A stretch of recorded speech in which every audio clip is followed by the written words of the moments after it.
If you're a teenager starting high school today, you've never seen a budget surplus in your lifetime and probably won't well into adulthood. The Australian government is on track for more than 25 years of budget deficits. It's a record that points to major structural issues within the budget. Tough decisions around tax reform and spending will be necessary to get the budget back in black. Grattan's latest report offers a menu of options to repair the budget, from pension savings to GST. I'm Kat Clay, and here to discuss these recommendations are report authors Danielle Wood, Kate Griffiths, and Iris Chan. Danny, let me start by asking, why are we talking about budget repair now? It's been a difficult few years with COVID and other crises, but why is it a priority? Look, Kat, I understand that Australians probably don't feel like talking about this right now. I understand that, but it is important, and it's important for a couple of reasons. First, from a broader sort of macroeconomic perspective, now is actually a good time to be repairing the budget. Our key challenge we're facing is too much heat in the economy, high inflation, as we know. We've got low unemployment, strong spending. We've got a reserve bank that's trying to reduce demand through interest rate rises. And so running a tighter budget is what the government should be doing to work with the bank and actually take the pressure off needing to increase interest rates further. That's the short term, but there's also really very much a long-term imperative to get our house in order. We've substantially expanded the size of government, and we haven't yet talked about how we're going to pay that. The government's running sizable structural deficits, as you said. Net debt is going to creep up over the next decade. And although it's still low by international standards, you really don't want to see debt sort of continuing to grow when the times are good. And there's a few reasons for that. High levels of debt can make borrowing more expensive. So, if people start to be worried about our capacity to service that debt, additional risk gets priced in, and that makes the interest bill harder to cover. We also just want to have enough space to respond if there's another big economic shock, which invariably there will be. And the fact that we had such a strong fiscal position allowed us to respond strongly to COVID, to the GFC. That sat behind a very strong recovery. So we want to make sure we have the space to do that there when the next crisis comes along. And thirdly, it's really about intergenerational equity. So budget deficits are borrowing from the future. You might be able to justify that if you are using that money to invest in things that are going to provide a big growth dividend. But what we know is that a lot of what we're financing here is recurrent spending. Even where we are making investments, often we're not making them very well. So a lot of big spends on things like transport and defence are not necessarily procured in order to give us the big future benefits that we want. And so it's a lot to ask future generations to foot that bill, particularly when they're already facing substantial future challenges from an ageing population, from climate change. So I don't think we can just kick the can down the road here. Iris, how much are we actually in deficit, and how did we get to this point? When we talk about the deficit, it can be helpful to think of it as being made of two parts. So there's the part that moves with the business cycle, which would capture things like unemployment benefits going up and tax receipts shrinking during a downturn. And then there's the structural part, which is there regardless of where we are in the cycle. The structural deficit is basically a mismatch between the government's recurring spending and revenue. This structural deficit is expected to be around 2% of GDP by the end of this decade. If we put that into today's dollars, that would be a funding gap of around $50 billion every year. And that's probably an underestimate because some spending items haven't yet been included in the official projections, and I can talk more about these later. Government spending obviously ramped up during COVID to support the economy, which is exactly what fiscal policy is supposed to do. But structural pressures on the budget had been building long before COVID, and there are three key reasons for this. First, what we expect from the government has increased from a few decades ago, and that's not unique to Australia. So I'm talking about things like aged care, the NDIS, and healthcare. These are all very important things that can hugely improve the quality of life. A second related point is that many of the government services we've come to expect are quite labour intensive. So think again about the care services. You need to have a certain number of workers working for a certain number of hours to, say, provide care in a nursing home. So these services are relatively expensive and there's less scope for new technologies to lower cost. Third, there are external factors that put even more pressure on the budget. Think of a more uncertain geopolitical environment and defense spending, or more frequent natural disasters because of climate change and spending implications from that. And of course, interest payments are also growing. None of these pressures are going away anytime soon. So that's the expenses side of the equation, but it takes two to dig a hole in a budget. The government's revenue just hasn't kept up with its increasing spending commitments. Australia is a relatively low tax country among our economic peers, and that's true even after you add in state taxes. So, as an example, we collect considerably less through the GST than most other OECD countries. More importantly, though, our tax system hasn't really changed in response to the growing spending needs we just talked about. Our tax system is also increasingly leaky. What I mean by that is the increasing cost of tax concessions and tax minimisation opportunities. So things like the super tax breaks that you discussed in a recent podcast. So all in all, spending pressures have grown, revenues haven't kept pace, and we're at the point where we have persistent structural deficits that are pretty sizable. And unfortunately, you can't plug a leaky tax system with a submarine. Iris, in the report that you've all produced, you've noted that the official budget figures actually understate the true spending pressures here. What do you see coming that is going to increase the pressures on the budget? So let me break this question into the medium term and the longer term. In the medium term, three things are in play. First, a few things have happened since the October budget came out. So there's the AUKUS submarines deal, which you just mentioned, and the Fair Work Commission's decision to raise wages in the aged care sector by 15%. Second, some of the official estimates are probably a little too optimistic. For instance, hospital spending will probably grow at a pace that's similar to the decade before COVID, instead of at a slower pace, for example, because of population aging, but also because pressures are still emerging from COVID. Third, there are some pressures that are pretty inevitable but haven't been accounted for. The childcare sector may also get a 15% wage rise, and some of our income support measures like job seeker and parenting payment, those haven't been increased for a really long time and are now far behind broader living standards. So these will have to increase at some point. When you add up all of these things, that's close to another 1% of GDP in yearly spending by the time we hit 2033. That's about $23 billion in today's dollars.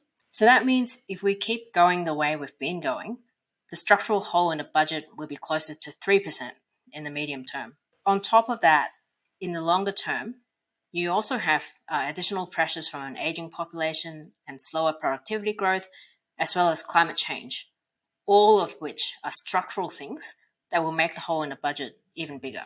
Yes, and it's interesting too because some of these things are things that we've advocated for, especially in terms of looking at the increase in pay to aged care workers and early childhood workers. But obviously they need to be paid for in some way. And we will go into kind of where we see these kind of big ticket spendings and options to increase revenue. So this is exactly what the report is divided into. So we're talking about reducing spending and increasing revenue.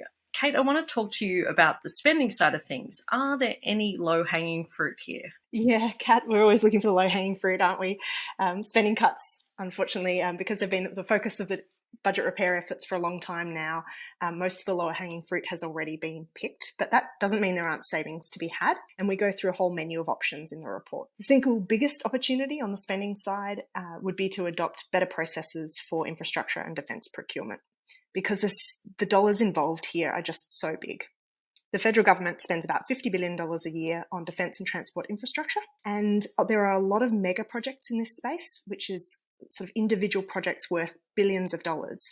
So making better decisions upfront about which of those sorts of projects go ahead and what could wait can save a lot of money. Backing the right projects is much more likely if you've got stronger discipline around decision making including rigorous cost-benefit analyses that have often been lacking, unfortunately, in the past. And procurement processes really matter here too. So, for example, buying smaller, more regularly and off the shelf reduces the risks and costs of these mega projects. So we've got a bunch to say on that big ticket item. But then there are a number of other opportunities in the report, and I'll highlight maybe just another one for you, Kat. One of them is that there's some big savings in undoing the WA GST deal. And this was a special deal made in the lead up to the 2019 election that changed how GST revenue is distributed to the states. The new distribution effectively supports better services for WA residents than for residents in other states and territories. And it costs the federal budget almost $5 billion a year. So this is one the federal government can't ignore. And the reason why is because undoing the deal is obviously politically unpopular in WA. But for the eastern states, they're pushing hard to review the deal in the next few years, because what's going to happen otherwise is that they'll end up footing the costs. So there's a real battle to be played out here, and there's at least $5 billion at stake. That's one of the other big opportunities to look at in the next few years. The report puts forward lots more options on the spending side. I won't go into detail on them, but there's some things like abolishing politicised grants, improving hospital efficiency and purchasing in health, including more of the family home in the age pension asset test. And together, those reforms would save at least another $10 billion a year. So we're starting to get up to some bigger numbers, but altogether, it doesn't fully solve the structural deficit that Iris was talking about. And of course, none of these options are easy. So doing all of them is unlikely to be possible anyway. But taxpayers do have a right to expect that the services that they pay for will be delivered as efficiently as possible and targeted to the people who most need the support. And so that's where we've focused on in terms of finding some savings on the spending side. Thanks, Kate. Danny, as Australia's wealth increases, so too does our demand for services, especially with the ageing population. And we've talked about the impacts of that in things like healthcare and even on our superannuation system as well. How can governments mitigate the rising cost here, especially in aged care and the NDIS? It's a great question, and Iris picked this up before. This does reflect shifts in expectations, and we see this right around the world. As countries get richer, people want to see more spending on things they value, and that includes high quality care. Frankly, when we look at the Aged Care Royal Commission, or we look at the state of disability services pre-NDIS, we just weren't providing that high quality care for our citizens. In part, this reflects that expansion. But as Kate said, we do need to make sure that these services are provided as efficiently as possible. There is a review of the NDIS underway that's looking at some of these sustainability questions. I suspect they will be going to things like who accesses the scheme, how the scheme commissions services. There are some ongoing concerns about things like fraud. We do need to think about those things when we're looking at what are very rapidly growing areas of costs. The ultimate reality is, if governments are going to do more of these things, you can't do huge spending cuts without cutting into muscle in these programs. And that's why we also need to think about revenue side of the budget, as well as doing things that grow the pie and support the overall growth in the economy. That wasn't a focus of this particular report. We have a lot to say about that, of course, in other Grattan reports. We can't rely on that to solve this problem, but we really need to be thinking about all of those three things moving together. But Danny, can't we just grow our way out of these budget problems? Wouldn't that be nice, Kat? No, look, in all seriousness, growing the economy faster would absolutely help. In reality, we would love to see a combination of revenue, spending and growth to try and address this. And Grattan obviously has had a lot to say about various things that government should be doing to grow the economy faster in recent years. That wasn't the focus of this particular report, but government should be going there. But what we know is, even with higher growth, even if we are successful at pushing productivity growth up, that alone is not going to be enough to solve the structural deficit. So we also need to be talking about the things that are the focus of this report, which is collecting more revenue and putting downward pressure on spending. And if you would like to hear more about Danny's take on productivity, we did a podcast recently on Australia's productivity predicament, which you can check out on our website. Kate, on the tax side of things, where do you see the big opportunities for revenue raising? Yeah, so one of the big ones would be plugging some leakages in the income tax system. The biggest perhaps amongst these is reducing tax concessions for superannuation. And I know, Kat, that you've done a whole podcast on this recently, so I won't go into that option any further than just to say that it's big. At least $11.5 billion a year could be raised through reforms in that particular space. There are some other options, other leakages in the income tax system that we talk about, including reducing the capital gains tax discount from 50% to 25%. That would be worth another $5 billion. And limiting negative gearing would be worth at least another $2 billion. So there's a few options there. One suggestion that comes up all the time is dropping the stage 3 tax cuts, the big income tax cuts that are coming soon. These tax cuts are huge. They're expected to cost the budget about $20 billion in their first year, and that grows over time. We propose a redesign rather than dropping them entirely. That's because there is some justification for tax cuts. The justification is that bracket creep has been pushing average tax rates up over time, particularly for middle income earners, and tax cuts give some of that back. It's just that this particular package is really too big for the current environment. So what we propose is a compromise, I guess, that would save about $8 billion a year. It's where most of stage 3 would go ahead, but we'd keep the 37% tax bracket rather than abolishing it. And that means that for everyone earning more than $45,000 a year, you'd still get a tax cut, but the tax cut for those earning more than $120,000 a year would be smaller than it would be otherwise. I think that's a sort of a sensible solution in the current environment. The GST is another tax that's ripe for reform. And you might wonder why we're talking about the GST when we've been talking about the federal budget, because GST revenue goes to the states. If the GST were to raise more, then the federal government wouldn't need to provide as much support to states and territories through other payments. So GST reform really is a big opportunity to structurally improve both federal and state budgets. We suggest a package deal where if you raise the GST to 15% with compensation for vulnerable households, and you shared the extra revenue 50-50 between the Commonwealth and the states, then a deal like that could be worth at least $6 billion to the federal budget. So definitely something for the feds to think about too. And look, there's a few more other options in the report as well. I mean, could you take us through those as well? Well, yes, some of the other options include reforming taxes on fossil fuels, raising the age to access superannuation from 60 to 65. We even talk about inheritance taxes, and we go through all of those in more detail in the report if you're interested. And it's a report you can certainly read for free on our website at grattan.edu.au. Danny, one final question for you. What advice do you have for governments in kicking off this large-scale budget repair? Look, I think they need to get started. As I said at the start, we can't afford to kick the can down the road anymore, and the longer you wait, the harder it gets. So have a look at our menu is my advice.